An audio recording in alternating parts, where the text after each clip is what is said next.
When billionaire Graham Kensington offers shelter to homeless Zora Williams during a snowstorm, he never expects his act of kindness to change his life. As their worlds collide, can two people from completely different backgrounds overcome their pasts, family expectations, and a dangerous ex to discover that sometimes the most unexpected connections become the most unbreakable? Before we get into the story, comment below where in the world you are watching from today. The winter wind howled through the streets of Manhattan, carrying snowflakes that stung like tiny needles against exposed skin. Graham Kensington stood at the window of his corner office on the 52nd floor, watching the city lights blur through the snowstorm. At 45, he had everything money could buy. A penthouse apartment, a fleet of luxury cars, and Kensington Enterprises, the real estate development company his grandfather had started, and he had transformed into a billion-dollar empire. Yet something was missing. The same emptiness that had followed him for years seemed to grow deeper with each passing day. "Mr. Kensington?" His assistant's voice came through the intercom. "Your car is waiting downstairs." Graham sighed, turning away from the window. "Thank you, Diane. I'm heading down now." He gathered his coat and briefcase, taking one last look at the stack of contracts on his desk. Another day, another deal. The routine was as predictable as it was profitable. The elevator descended smoothly, and Graham checked his watch. 8:30 p.m. Another late night at the office. Not that it mattered. No one was waiting for him at home. When the doors opened to the lobby, he nodded at the night security guard and pushed through the revolving doors into the bitter cold. The wind nearly knocked him back, and he pulled his cashmere coat tighter around himself. That's when he saw her. A woman huddled in the corner of the building's entrance, trying to shield herself from the wind. She wore a thin jacket that was clearly no match for the February weather. Her hands, red and chapped, clutched a small backpack. Graham usually walked past the homeless people of New York without a second glance. He made generous donations to shelters, which was, in his mind, the proper way to handle the city's poverty problem. But something about this woman made him stop. Perhaps it was the way she held herself, head up, shoulders straight, despite her obvious distress. She wasn't begging or asking for help. She was simply trying to survive. "Miss," Graham found himself saying, "are you all right?" The woman looked up, and Graham was struck by her eyes, deep brown and filled with a quiet dignity that took him by surprise. "I'm fine," she replied, her voice hoarse but firm. "Just resting a minute." "In this weather?" Graham glanced at the snow swirling around them. "Do you have somewhere to go?" A flicker of uncertainty crossed her face before she masked it. Of course, it was an obvious lie, but Graham admired her pride. "Listen," he said, surprising himself. "There's a coffee shop around the corner. Still open. Why don't you let me buy you something warm to drink?" She eyed him suspiciously. "Why would you do that?" A fair question. Graham wasn't sure of the answer himself. "Because it's freezing out here, and no one should be in this weather without somewhere warm to go." After a long moment, she nodded and slowly stood. Graham noticed she winced slightly, as if in pain. The coffee shop was nearly empty when they entered. The warmth enveloped them immediately, and Graham saw the woman's shoulders relax slightly. "Pick." "Whatever you want," he said, gesturing to the menu board. "Just plain coffee is fine," she said. "And to eat?" She hesitated. "I'm not hungry." But Graham had seen the way her eyes lingered on the display case of sandwiches. "2 coffees and 2 turkey sandwiches," he told the barista, ignoring the woman's protest. They sat at a corner table, and for the first time, Graham really looked at her. Despite her disheveled appearance, there was something striking about her. Her dark hair was pulled back into a neat bun, and though her clothes were worn, they were clean. She wasn't what he had expected. "I'm Graham Kensington," he said, extending his hand. She hesitated before taking it. "Zora Williams." "Nice to meet you, Zora. Do you mind if I ask what you're doing out in a snowstorm?" Zora wrapped her hands around the coffee cup, soaking in the warmth. "It's a long story. I've got time." She took a small bite of her sandwich, chewing slowly as if savoring every morsel. "I lost my apartment last week. The building was sold to developers. They're turning it into luxury condos." The irony wasn't lost on Graham. His company had done exactly the same thing to countless buildings across the city. I had a place lined up to stay tonight, but it fell through, Zora continued. The shelters are all full because of the storm. I was just trying to stay warm until morning. You have a job? Graham asked. I did. I was a home health aide for an elderly woman, but she passed away last month and I haven't found anything new yet. She looked him in the eye. I'm not looking for charity, Mr. Kensington. Once the storm passes, I'll be fine. Graham wasn't sure why, but he didn't want this conversation to end. Where's your family? A shadow crossed Zora's face. Not in the picture. Something about her quiet resilience moved Graham in a way he couldn't explain. He had met countless people in his life, business partners, socialites, politicians, but few had made such an immediate impression on him. I have a proposition for you, he said suddenly. I own a building not far from here. There's a vacant apartment, just renovated. You can stay there until you get back on your feet. Zora's eyes widened. Why would you offer that to a complete stranger? Graham wasn't sure himself. It was completely out of character for him. Consider it a loan. When you find work, you can pay rent. Until then, it's better than being on the street. Zora studied him, suspicion clear in her eyes. What's the catch? No catch. The apartment is empty anyway. People don't just help others for no reason, especially in this city. Graham leaned back in his chair. Maybe I'm not most people. Zora almost smiled at that. Oh, I think you probably are, but right now, I don't have many options. She straightened her shoulders. I accept your offer, Mr. Kensington, but I want to be clear. This is temporary and I will pay you back. Graham nodded, surprised by the strange feeling of satisfaction her acceptance gave him. Deal. 30 minutes later, they entered a well-maintained building in Chelsea.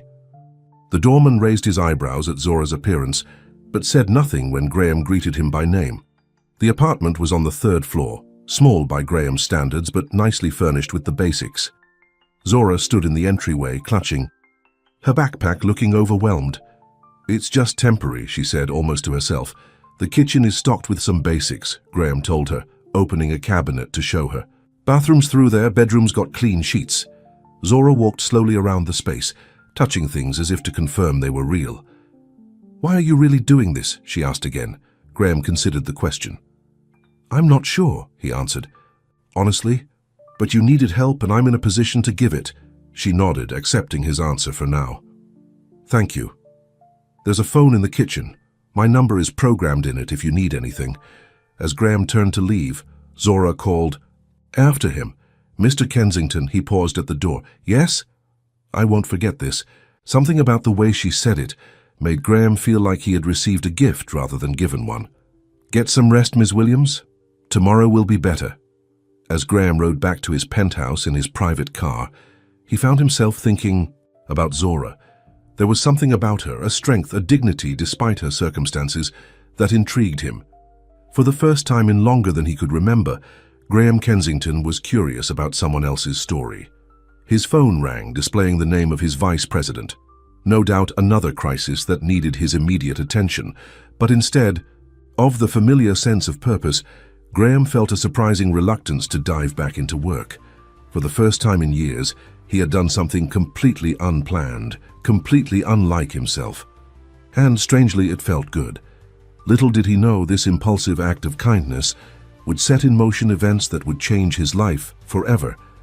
Because while Graham Kensington had spent a lifetime building walls around his heart, Zora Williams was about to show him that some walls were meant to come down. And as the snow continued to fall over New York City, two lives that should never have intersected had just become unexpectedly entwined.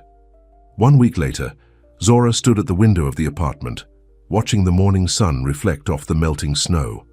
The past 7 days had felt like a dream. Sleeping in a real bed, taking hot showers, having a safe place to call her own, even temporarily, she turned to look at the small living room. She had kept everything immaculate, afraid that one wrong move might make Graham Kensington regret his generosity. The man was a mystery to her. Why would a billionaire businessman care about a woman he found huddled outside his building? The phone in the kitchen rang, startling her. Only one person had that number. Hello, she answered cautiously. Ms. Williams, it's Graham Kensington. I wanted to check how you're settling in. His deep voice sent an unexpected shiver through her. "Everything is fine, Mr. Kensington. Thank you again for your kindness." "Have you had any luck with job hunting?" Zora sighed. "Not yet. I've submitted applications to several care facilities, but nothing so far." There was a pause on the line. "Actually, that's partly why I'm calling. My personal assistant mentioned that the company is looking for someone to manage the executive floor kitchen and break room. It's nothing glamorous. Keeping things stocked, making sure everything is clean, occasionally preparing simple meals for meetings. Would you be interested?" Zora's heart raced. "A job? Yes, I would be very interested." "Good. Can you come to the office today around noon?" "I'll be there," Zora said, trying to keep her voice steady. After hanging up, she rushed to the closet where she had hung her few belongings. Nothing seemed appropriate for a job interview at a prestigious company like Kensington Enterprises. She settled on her least worn pair of black pants and a simple white blouse.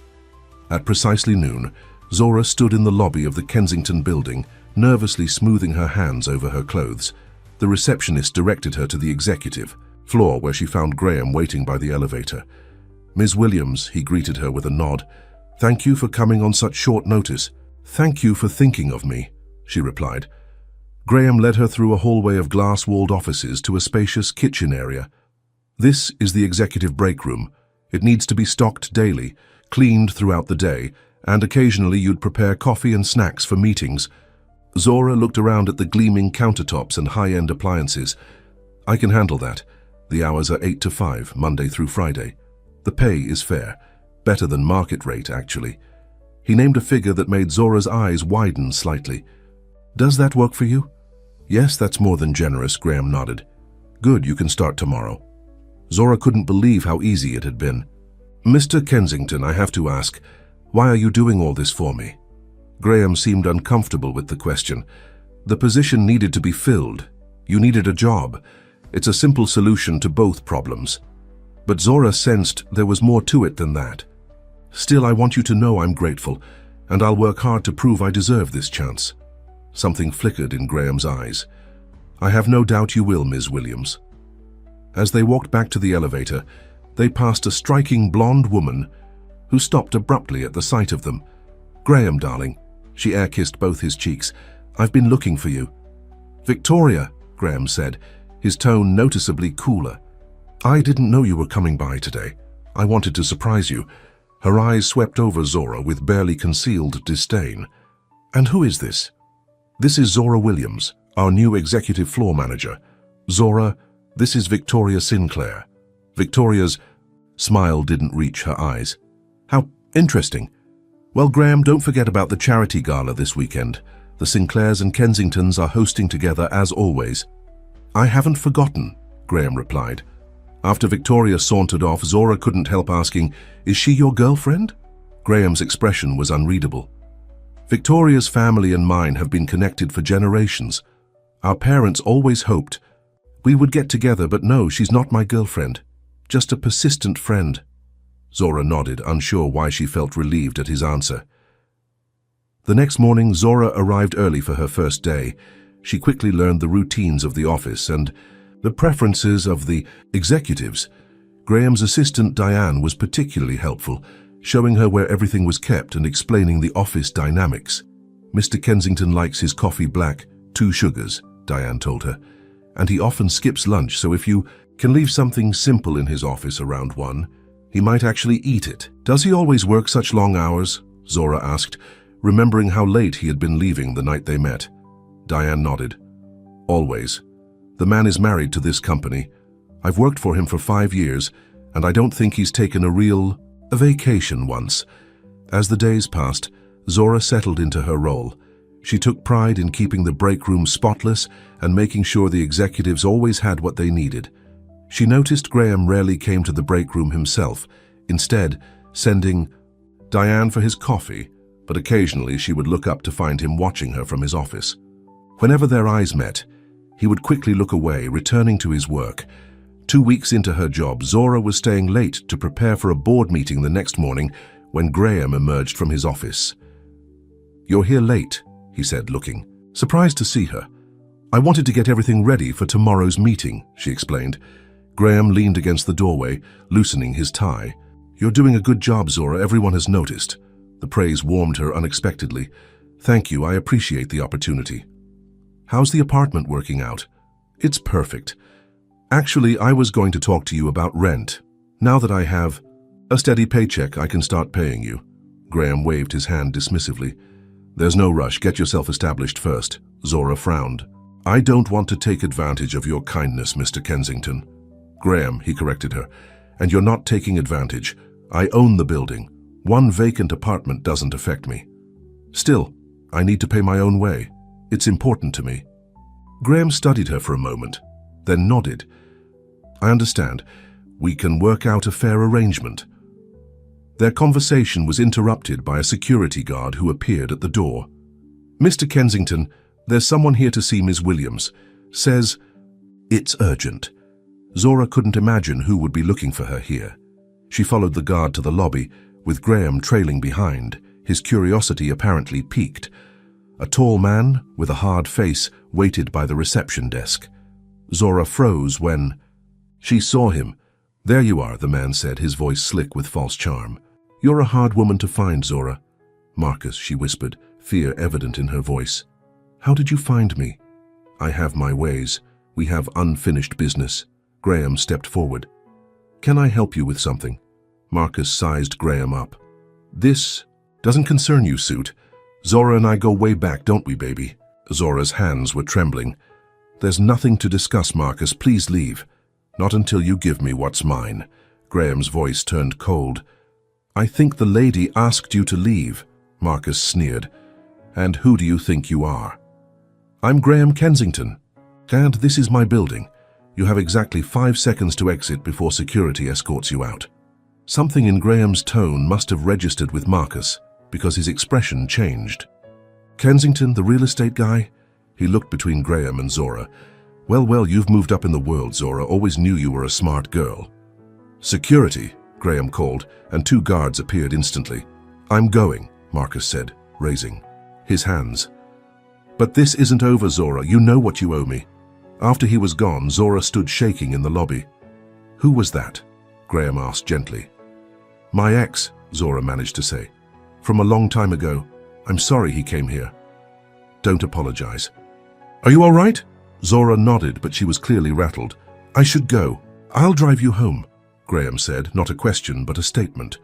In his car, Zora sat silently staring out the window. Graham didn't press her for details, but his mind was racing with questions.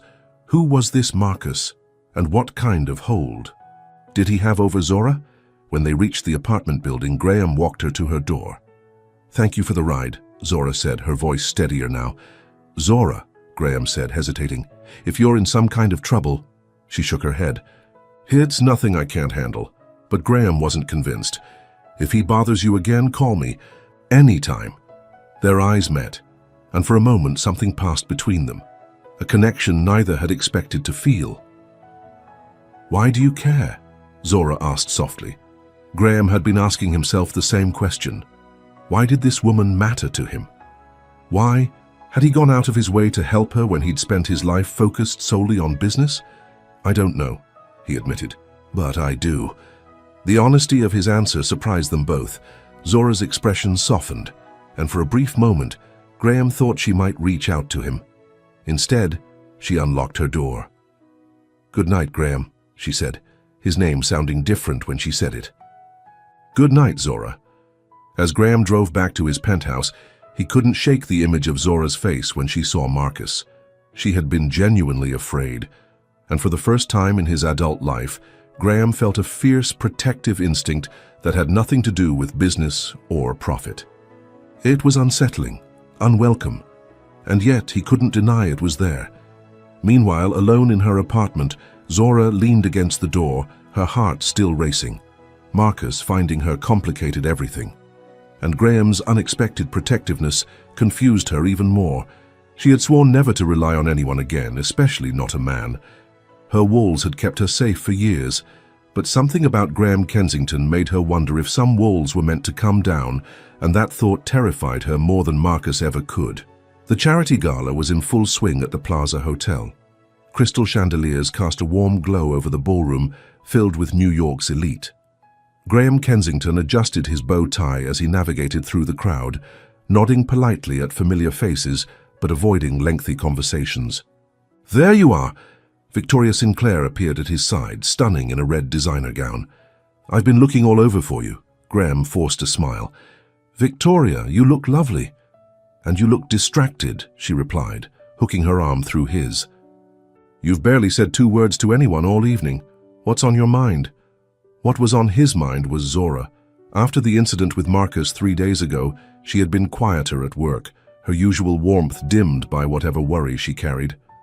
Graham had tried to give her space, but he couldn't stop thinking about her. "Just business," Graham answered Victoria. "The Hudson Yards project is at a critical stage." Victoria rolled her eyes. "Business, always business. You need to learn to relax, darling." She leaned closer. "Maybe I could help with that." Graham was saved from responding by the arrival of his brother, Charles Kensington. "Graham, there you are," Charles said, clapping him on the shoulder. "Mother's been asking for you." Graham excused himself, grateful for the interruption. Charles fell into step beside him. "So, what's this I hear about a new employee you're taking a special interest in?" Charles asked. Graham shot his brother a sharp look. "What are you talking about?" "Come on, Graham, it's all over the office, the mysterious woman you personally hired, the one you drove home the other night." "You're misinformed," Charles laughed. "Am I? That's not like you, Graham. Usually you barely notice the staff exists. She's a good employee who needed a job, that's all. If you say so." Charles's tone made it clear he didn't believe it. "Just be careful. The board is already nervous about the Hudson Yards investment. They won't like any distractions right now." Graham bristled. "My personal life is not the board's concern. Everything is the board's concern when it affects the company." Charles lowered his voice. "And Victoria's father won't be pleased if you're suddenly interested in someone else. The Sinclair partnership is too important." Before Graham could respond, they reached their mother, Eleanor Kensington, a regal woman in her 70s who still commanded any room she entered. "Graham, there you are." She kissed his cheek. "You've been avoiding the Morgans all evening. Their daughter just graduated from Yale Law. You should talk to her." Graham sighed. His mother's matchmaking was relentless. "Mother, I'm not interested." Eleanor's eyes narrowed. "Victoria tells me you've been distracted lately. Is there something I should know?" "Nothing that concerns you," Graham replied. "Everything about you concerns me, dear. I'm your mother." She patted his arm. "Now go mingle. The Morgans are major investors." As Graham dutifully made his rounds, shaking hands and making small talk, his mind kept drifting back to Zora. The contrast between her genuine warmth and the plastic smiles surrounding him was stark. At his penthouse later that night, Graham loosened his tie and poured himself a scotch. The city lights twinkled beyond his floor-to-ceiling windows, but the view that had once filled him with pride now seemed empty. On impulse, he picked up his phone. Meanwhile, Zora sat at her small kitchen table, staring at a stack of bills. She had just finished her first week's paycheck calculations. After putting aside enough for rent to Graham and her basic expenses, there wasn't much left, certainly not enough to pay what Marcus was demanding. Her ex-boyfriend had been texting her constantly since their encounter at Kensington Enterprises. Each message was more threatening than the last. "You owe me $5,000 and I want it by the end of the month," his latest message read. "Or I'll tell your new boss exactly what kind of woman he hired." Zora put her head in her hands. Marcus was bluffing. She had nothing to hide.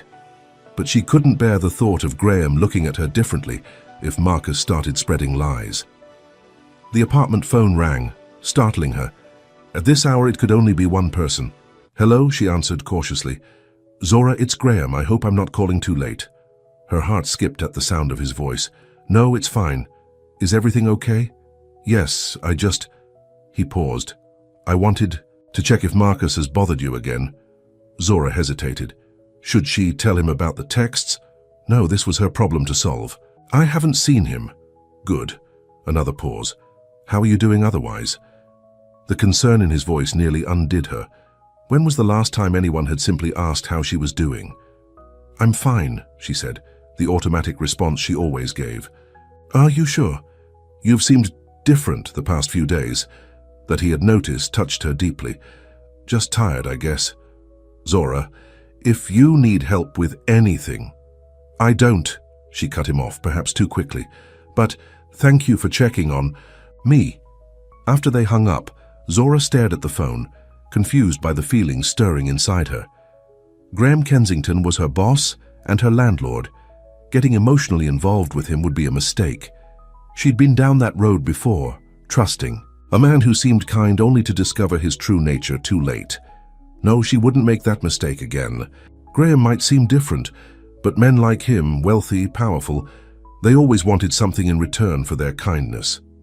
The next morning at work, Zora was arranging a fruit platter for a meeting when Victoria Sinclair walked into the break. "So you're the famous Zora," Victoria said, eyeing her critically. "I've been hearing quite a bit about you." Zora continued her work, refusing to be intimidated. "Is there something I can help you with, Ms. Sinclair?" "Yes, actually, you can help by understanding your place." Victoria's voice was honey-sweet, but her eyes were cold.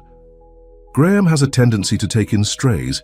It's an endearing quality, but don't mistake his charity for anything more." Zora set down the knife she was using. "I'm not sure what you're implying, but my relationship with Mr. Kensington is strictly professional." Victoria laughed. "Of course it is, and it should stay that way. Graham and I have a history and a future that was decided long before you appeared. The Sinclairs and Kensingtons have been allies for generations. Some might even say I'm practically family already." Before Zora could respond, Diane appeared at the door. "Zora, Mr. Kensington would like to see you in his office." Victoria's eyes narrowed. "Well, duty calls, remember what I said." Zora took a moment to compose herself before heading to Graham's office. She knocked on the door, and his deep voice called for her to enter. Graham looked up from his desk, his expression brightening when he saw her. "Zora, thank you for coming. Please sit down." She sat across from him, acutely aware of Victoria's warning. "You wanted to see me?" "Yes. I have a proposition for you."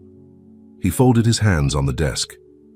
"Kensington Enterprises is hosting an important client dinner next week at my penthouse. It's a crucial meeting for the Hudson Yards project. I need someone I can trust to oversee the catering and make sure everything runs smoothly." "And you want me to do that?" Graham nodded. "You've proven yourself to be capable and discreet. I'd pay you additionally for the evening, of course." Zora thought of the bills waiting on her table, of Marcus's threats. The extra money would help. "I'd be happy to do it." "Excellent. My driver will pick you up next Thursday at 4 p.m. The dinner starts at 7. As Zora turned to leave, Graham spoke again. "Zora, was Victoria bothering you earlier? I saw her in the break room with you." So he had been watching. "Nothing I couldn't handle." Graham's jaw tightened. "She can be territorial. Don't let her intimidate you." "I don't intimidate easily, Mr. Kensington." A smile tugged at his lips. "No, I don't imagine you do." Their eyes met, and that strange connection flared between them again. Zora quickly looked away. "Will there be anything else?" "No, that's all for now." The week passed quickly, and Thursday arrived before Zora was ready. She had carefully selected her outfit, a simple black dress, professional but elegant. As promised, Graham's driver arrived at 4 p.m. sharp. Zora had never seen such luxury as Graham Kensington's penthouse. The space was immaculate, all steel glass and dark wood, with priceless art on the walls and a view that took her breath away. The caterers were already setting up when she arrived. She introduced herself and immediately took charge, making sure everything was progressing according to schedule. She was so absorbed in her work that she didn't notice Graham's arrival until he spoke behind her. "You look right at home." She turned to find him watching her with an expression she couldn't quite read. "I hope that's a good thing," she replied. "It is." He gestured around the apartment. "What do you think?" "It's beautiful," she said honestly, "but it doesn't feel very lived in." Graham looked surprised by her observation. "I suppose it isn't. I'm rarely here except to sleep." The caterers announced they needed to discuss a last-minute menu change, and Zora excused herself to handle it. For the next hour she worked efficiently, making sure everything was perfect. The dinner was a success. Zora remained in the background, ensuring drinks were refilled and courses were served at the right moment. Several times she caught Graham watching her, a thoughtful expression on his face. After the clients left, Zora began supervising the cleanup. "Leave that for tomorrow," Graham said, approaching her with 2 glasses of wine. "Join me for a drink." She hesitated. "I should get back, it's late." "1 drink," he insisted, "to celebrate a successful evening." Against her better judgment, Zora accepted the glass. They moved to the balcony, where the city sprawled beneath them, a tapestry of lights against the night sky. "Thank you for tonight," Graham said. "Everything was perfect. I was just doing my job. You were doing much more than that." He turned to her. "You have a gift for making people feel at ease. I've never seen Mr. Tanaka laugh so much at one of these dinners." Zora smiled. "He reminds me of my grandfather, same dry sense of humor." "Tell me about your family," Graham said. The request caught her off guard. "There's not much to tell. My parents died when I was young. My grandmother raised me until she passed when I was 17. After that, I was on my own." "That explains a lot," Graham said softly. "What do you mean?" "Your resilience, your independence." He paused. "The way you hold everyone at a distance." Zora stiffened. "You don't know me, Graham." "I'd like to." The simple admission hung in the air between them. Before she could respond, his phone rang. He checked the screen and frowned. "I need to take this. Excuse me for a moment." Alone on the balcony, Zora tried to calm her racing heart. This was dangerous territory. Graham Kensington was not just her boss, he was from a different world entirely. A world where people like Victoria Sinclair belonged, not people like her. When Graham returned, his expression was grave. "I'm sorry, but something's come up. I need to take care of it right away." "Of course, I'll go." "No, it's not that." He ran a hand through his hair, something she'd never seen him do before. "It's about you, actually. My security team just called. Marcus was seen outside your apartment building earlier today." Zora felt the blood drain from her face. "What?" "He was talking to the doorman, asking questions about you. When the doorman wouldn't give him information, he became belligerent. Security removed him. But I'm concerned about you going back there tonight." "I'll be fine," Zora insisted, though fear curled in her stomach. Graham shook his head. "I don't think you should stay there tonight. I have a guest room here. Or I can put you up in a hotel if you'd prefer." "I can't impose." "It's not an imposition, Zora." His voice was firm. "It's about your safety." She wanted to refuse, to prove she could handle this on her own. But the thought of facing Marcus tonight terrified her. "The guest room," she said finally. "Just for tonight." Graham nodded. "I'll have my driver bring some things from your apartment. Is there a spare key?" "In the kitchen drawer." While they waited for the driver to return, Graham showed her to the guest room, a space larger than her entire apartment, with its own bathroom and a view just as spectacular as the living rooms. "Why are you doing all this?" Zora asked, the question that had been haunting her since the night they met. Graham was quiet for a long moment. "Because when I look at you, I see someone who's been fighting alone for too long, someone who deserves better." He took a step closer. "And because when I'm with you, I feel something I haven't felt in years." "What's that?" she whispered. "Alive." The intensity in his eyes made her heart race. He was close enough now that she could feel the warmth of his body, smell his expensive cologne. For a wild moment she thought he might kiss her, and worse, she wanted him to. A knock at the door broke the spell. The driver had returned with her things. "You should get some rest," Graham said, stepping back. "We can talk more in the morning." Alone. In the guest room, Zora sat on the edge of the bed, her emotions in turmoil. What was happening between them was impossible. He was Graham Kensington, billionaire, empire builder. She was a woman who had been homeless just weeks ago. They came from different worlds, and yet when he looked at her, none of that seemed to matter.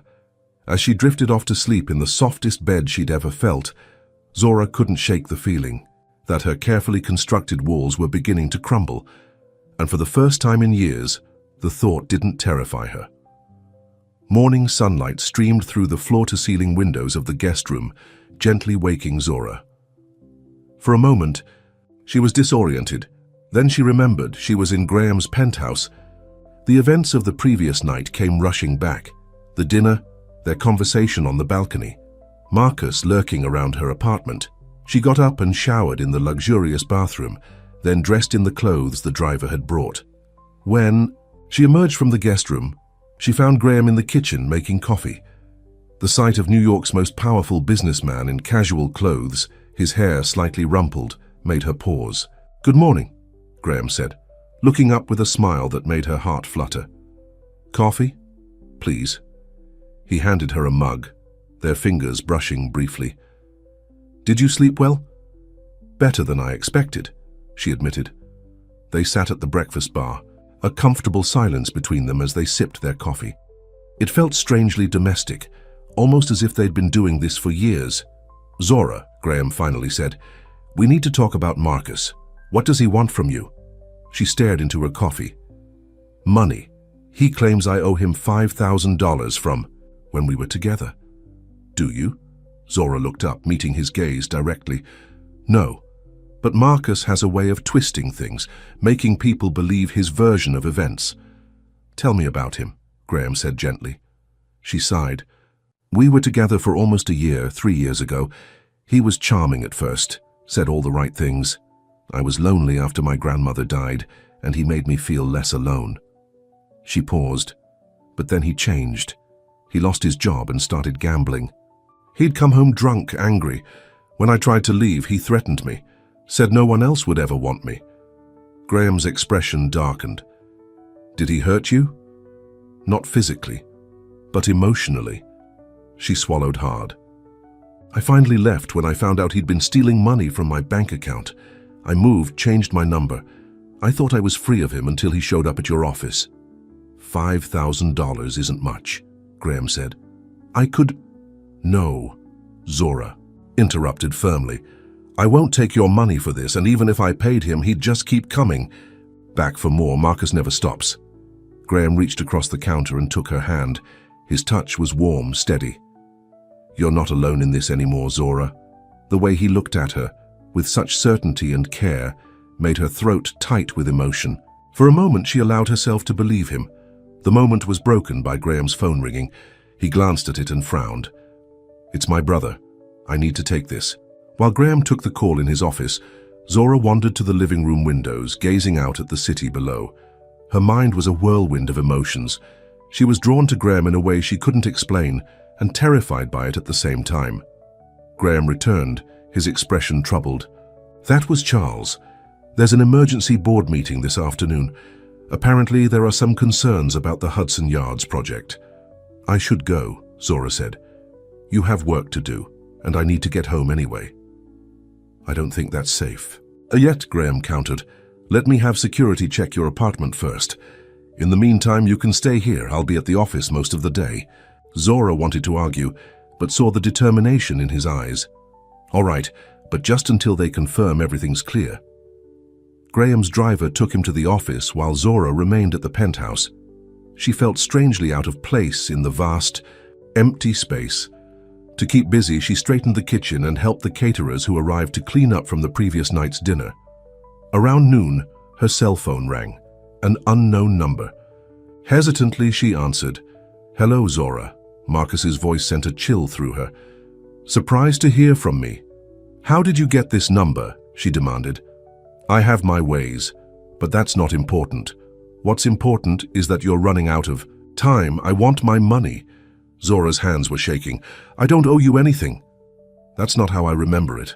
And I wonder what your fancy new boss would think if he knew the truth about you." "There's nothing to tell," Marcus laughed. "No? What about the fact that you were living with me when that old lady you were taking care of died? What about all the cash and jewelry that went missing from her house?" "That's a lie and you know it. I never took anything." "It's your word against mine, and I can be very convincing, Zora. 5,000 by the end of the week. Or I start talking. Maybe I'll even pay a visit to the police." The line went dead. Zora sank onto a stool, her legs weak. Marcus was bluffing, she knew that. She had never stolen from Mrs. Abernathy or anyone else. But the thought of such accusations being made, of Graham possibly believing them, her thoughts were interrupted by a knock at the door. Looking through the peephole, she was surprised to see Victoria Sinclair. Zora opened the door cautiously. "Ms. Sinclair, Graham isn't here." Victoria swept past her into the apartment. "I know, that's why I came now." She looked Zora up and down. My. "Already moved in, have you? That was quick." "I'm not living here," Zora said firmly. "I just stayed in the guest room last night." Victoria strolled around the living room, running her hand over the furniture. "You know, I've always found Graham's taste to be impeccable, in everything except women, apparently." Zora didn't take the bait. "Why are you here?" Victoria turned to face her, all pretense of pleasantry gone. "To give you one last warning. Whatever game you're playing with Graham, the damsel in distress, the hard-working girl from the wrong side of the tracks, it ends now. There's no game. Graham is my employer, my landlord. Please, I've seen the way he looks at you, and I'm not the only one who's noticed." Victoria's voice was cold. "The Kensington family has a legacy to protect. Graham has responsibilities that go beyond whatever attraction he might feel for someone like you." Zora lifted her chin. "Someone like me? A nobody, with nothing to offer except a sad story." Victoria stepped closer. "Did you know Graham and I have been expected to marry since we were children? Our families have been planning it for years. The merger of the Sinclair Media Group and Kensington Enterprises would create the most powerful corporate alliance in New York. That's between you and Graham. It's more than that. It's business, it's family, it's tradition." Victoria's eyes narrowed. "And I won't let some charity case ruin it. So here's what's going to happen. You're going to distance yourself from Graham, find another job, move out of his apartment building, disappear from his life." "Or what?" Victoria smiled coldly. "Or I'll make sure everyone knows about your past. Your ex-boyfriend Marcus has been quite informative. Stealing from an elderly patient? Tsk, tisk." Zora felt the blood drain from her face. "That's a lie. Truth lies, it doesn't matter. What matters is perception. And once the board hears about Graham's involvement with a suspected thief, the damage will be done." Victoria walked to the door. "You have until the end of the week to make your decision. For Graham's sake, I hope you make the right one." After Victoria left, Zora sat frozen, her mind racing. How did Victoria know about Marcus? Were they working together, or had Victoria sought him out after seeing them at the office? Either way, the threat was clear. Zora's presence in Graham's life could hurt him, his reputation, his business, his family standing. And despite everything, the last thing she wanted was to cause him harm. When Graham returned that evening, his expression was grim. "Bad day?" Zora asked as he loosened his tie. "The board is nervous. Some of our investors are threatening to pull out of the Hudson Yards project." He poured himself a scotch. "But that's not your problem. Has security checked your apartment?" "Yes. They said it's clear. No sign of Marcus." Graham nodded. "Good. Still, I'd feel better if you stayed here a few more days, just to be safe." "I can't do that, Graham." Her voice was soft but firm. He looked at her in surprise. "Why not?" "Because..." She hesitated. "Because this isn't right. You're my boss. I'm your employee. People are already talking. Let them talk." "It's not that simple." Zora took a deep breath. "Victoria came by today." Graham's expression darkened. "What did she want?" "To remind me of my place. To tell me about your family's expectations." Zora met his gaze. "She also mentioned Marcus. Somehow she knows about him, about the lies he's telling." Graham set down his glass. "Victoria has no right to interfere in my life. But she's right about one thing. I don't belong in your world, Graham. I never will." He crossed the room to stand in front of her. "That's not true." "It is. Look at all this." She gestured around the penthouse. "This is your reality. Mine is a small apartment and a job that barely pays the bills. We're from different worlds. I don't care about that." His voice was intense. "Zora, since the night I met you, something has changed in me. For years I've been going through the motions, building the company, making money, living up to my family's expectations. But it was all empty. I didn't realize how empty until I met you." His words made her heart ache. "Graham, no, Let me finish. He took her hands in his. You see me. Not the billionaire, not the Kensington name. Just me. Do you know how rare that is? How precious? Tears stung her eyes. Victoria said you two are expected to marry, that your families have been planning it for years. Graham shook his head. Victoria and I grew up together. Our families are close. But there's never been anything between us, at least not on my part. And I've never agreed to any arranged marriage. But your family, my family doesn't control my life, Zora. I'm a grown man who can make his own choices. His eyes searched hers. And I choose you. The simplicity of his declaration took her breath away, but still she hesitated. What about Marcus? The things he's saying about me? I don't believe them for a second. Graham's voice was firm. But if it would make you feel better, we can face him together. Get him to admit he's lying on record. How? I have an idea, but you have to trust me. The next day, Graham's plan was set in motion. Zora sent Marcus a text, agreeing to meet him at a cafe to discuss the money he claimed she owed. What Marcus didn't know was that Graham would be watching from nearby and that the cafe was owned by a friend of his who had agreed to place microphones at their table. When Marcus arrived, Zora was already seated, her heart pounding. She had worn a wire connected to a recording device in her purse. I knew you'd come around, Marcus said, sliding into the seat across from her. You always were smarter than you looked. I want to be clear about something, Marcus, Zora said, her voice steady despite her nerves. I don't owe you any money. I never stole anything from Mrs. Abernathy. You're the one who took her jewelry. Marcus smirked. Prove it. It's your word against mine. And who's going to believe a nobody like you over me? Why are you doing this? We've been apart for years. I saw you going into that fancy building with your rich boss. I know an opportunity when I see one. He leaned forward. 5,000 is nothing to a guy like Kensington. Get it from him, and this all goes away. And if I don't, then I'll make sure. Everyone knows what kind of person you really are, including your boyfriend. Zora's eyes flashed. Marcus, listen carefully. I'm recording this conversation. You just admitted to blackmailing me and implied that you were the one who stole from Mrs. Abernathy, not me. Marcus's face contorted with rage. You bitch! I'd think carefully before you do anything, Graham's voice came from behind him. This entire conversation has been recorded, and there are witnesses. Marcus turned to find Graham standing there, along with a uniformed police officer. Mr. Lopez, the officer said, we'd like you to come down to the station to answer some questions about theft and blackmail. As the officer led a protesting Marcus away, Zora felt a weight lift from her shoulders. It was over. The lies, the fear, all of it. Graham sat down across from her. Are you okay? She nodded, still processing what had just happened. Thank you for believing in me, for helping me. Always, he said simply, reaching across the table to take her hand. 1 month later, Zora stood in the break room at Kensington Enterprises, arranging a fruit platter for a board meeting. So much had changed since that night Graham had found her sheltering from the storm. Marcus had been charged with blackmail and was being investigated for the theft from Mrs. Abernathy's home. Victoria had backed off after Graham had a long private conversation with her father about the future of their company's partnership, and Zora had moved back to her apartment. But she didn't spend much time there anymore. Most nights found her at Graham's penthouse, which no longer felt cold and unlived in.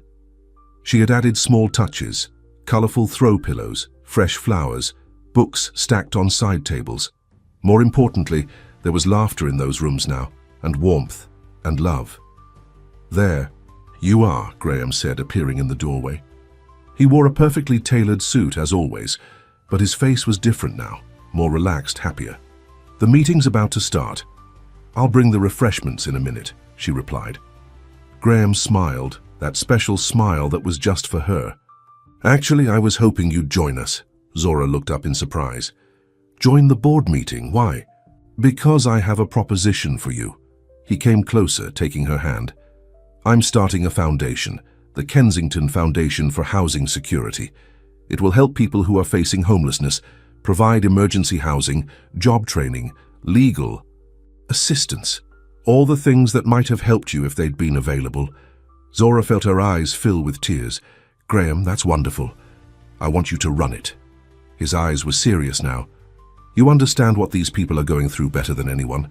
You have the heart, the compassion, and the strength to make a real difference. Me? But I don't have the experience.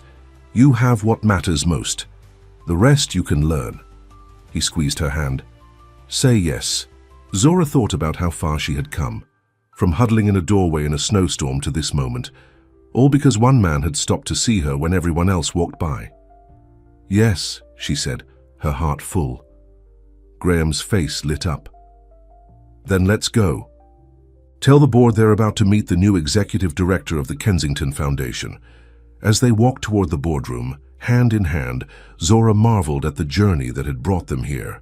She had been so cold that night, so lost.